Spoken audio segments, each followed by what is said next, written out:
एक नगर में एक गरीब पंडित रहता था। वह रोज सवेरे भिक्षा मांगने जाता, उसके बाद स्नान करता और भगवान के भजन में लगा रहता। उस राज्य का राजा बहुत दानी था। दूर दूर के संत और पंडित मुंह मांगा दान पाकर उसे आशीर्वाद देते थे। वह किसी को निराश नहीं करता था। एक दिन पंडित की पत्नी ने अपने पति से कहा, दूर के पंडित तो राजा से बहुत सारा धन ले जाते हैं, पर तुम राजा से कभी मांगने नहीं गए। जीवन भर कंगाली कैसे सहन करूं? आज तुम राजा से कुछ मांग कर ले ही आओ। पंडित ने पत्नी को समझाया, पंडित का धन भिक्षा है, उससे अधिक की क्या आवश्यकता। राजा का धन अच्छा नहीं होता, उसे हमें नहीं लेना चाहिए। पत्नी ने जवाब दिया, तुम तो माला लेकर बैठ जाते हो, घर चलाने का पूरा भार मेरे सिर पर लदा है।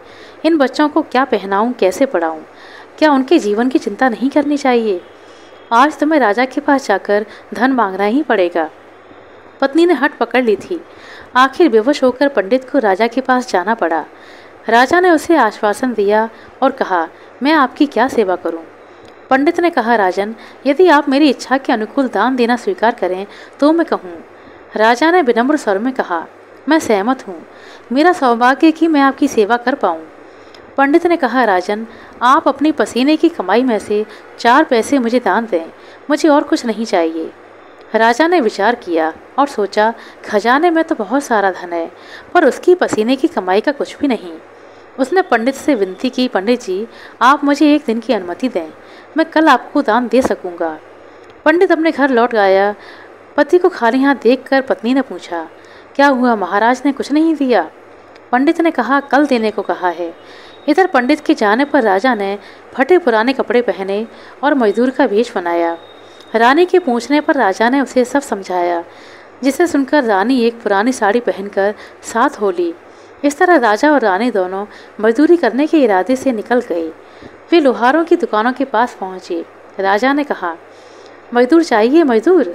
एक दुकानदार ने राजा को बुलाकर कहा, भाई, तुम्हें पहले धोकनी पड़ेगी और ताव आने पर पहिए की हाल को धन यानी कि वजनी हथौड़ा से पीटना पड़ेगा।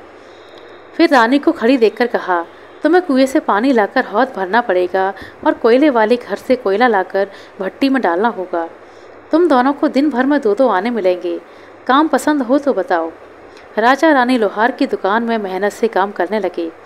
राजा से काम करते बनता नहीं था, ऐसा काम करने की आदत जो न थी। लोहार बार बार टूकता था। रानी कुएं से हौद भरने लगी, बड़ी मुश्किल से हौद भर पाई। उसके हाथों में फफोले पड़ गए।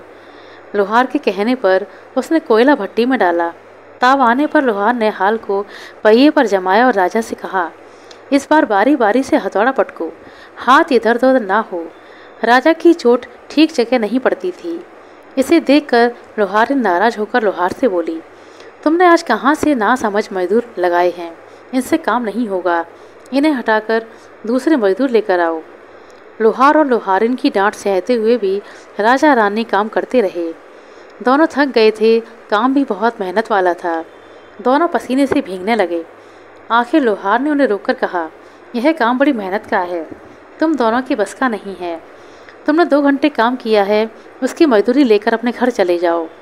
राजा ने कहा, जैसी आपकी इच्छा, आप हमें हमारी मजदूरी दे दें।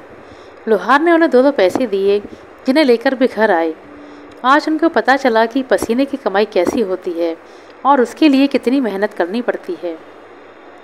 दूसरे दिन पंडित फिर राजा के पास पहुंचा और पसीने की कमाई के 4 पैसे लेकर घर आया। पंडितानी आंचल फैलाकर बोली, देखें क्या क्या लाए हो। पंडित ने वे 4 पैसे आंचल में डाल दिए। पंडितानी नाराज होकर कहने लगी, समुद्र में रहकर घोंगा प्यासा, राजा तो धन का सागर है, पर तुम जैसे फटे हाल से कुछ भी न मांगा गया। राजा जैसा दानी धर्मात्मा ढूंढने से भी नहीं मिलेगा। और कोई जाता तो इतना मांग कर लाता कि उसकी 7 पीढ़ियाँ बैठकर खाती। तुम्हें 4 पैसे मांगते शर्म नहीं आई। उसने भी 4 पैसे फेंक दिए। पंडित ने पैसे उठाकर तुलसी धरा पर रख दिए। तुलसी धरा में वे पैसे मिट्टी में दब गए और उनसे 4 पौधे उगाए। पंडितानी उन्हें फूल वाले पौधे समझकर पानी दे दिया करती थी। कुछ महीने के बाद वे फूलने लगे और फूल सूखने पर मोती झड़ने लगे। पंडित और पंडितानी ने कभी मोती नहीं देखे थे, वे उन्हें बीज समझते रहे। पंडितानी उन्हें टोकरी में भरकर आंगन के एक कोने में डाल देती। धीरे धीरे मोतियों से उनका घर भर गया। पंडितानी उनसे तरकारी लेने लगी। तरकारी वाली रोज मोती लेकर उन्हें तरकारी दे देती। उस राजा के राजमहल में राजहंसों के कई जोड़े थे। राजहंसों की मोती चुगने पर ही राजा भोजन करते थे। एक दिन मोतियों का खजाना खाली हो गया, इसलिए राजहंस भूखे रहे और राज परिवार भी भूखा रहा। यह खबर नगर भर में फैल गई। पंडित ने पत्नी से कहा, लगता है कि राजा ने अपना सब कुछ दान कर दिया है। उनके पास भोजन के लिए कुछ भी नहीं बचा। तुम कहती थी कि इन बीजों से भाजी, तरकारी और कुछ खाने की चीज़ें मिल जाती हैं। तुम कहो तो इनमें से कुछ बीज ले जाकर राजा को दे आऊँ। पंडितानी टोकरी भरकर बीज लेकर आई और बोली, राजा महाराज हैं, किसी दिन इससे 1000 गुना हमें वापस करेंगे। लाओ, मैंने संभाल कर एक गठरी में बांध देती हूँ। पंडित सिर पर गठरी रख कर राजा के पास गया और राजा ने आदर भाव से पूछा, महाराज, सेवक को क्या आज्ञा है? पंडित ने कहा, मैंने सुना है कि आप और आपके परिवार ने कल से भोजन नहीं किया। आपने सब कुछ दान में दे दिया है क्या? यही सोचकर आपके लिए यह तुच्छ भेंट लेकर आया हूँ। अनाज तो मेरे घर में है नहीं, पर इन फूलों के बीजों से आज का काम चल जाएगा। राजा ने हैरान होते हुए कहा, देखूं कैसे बीज हैं।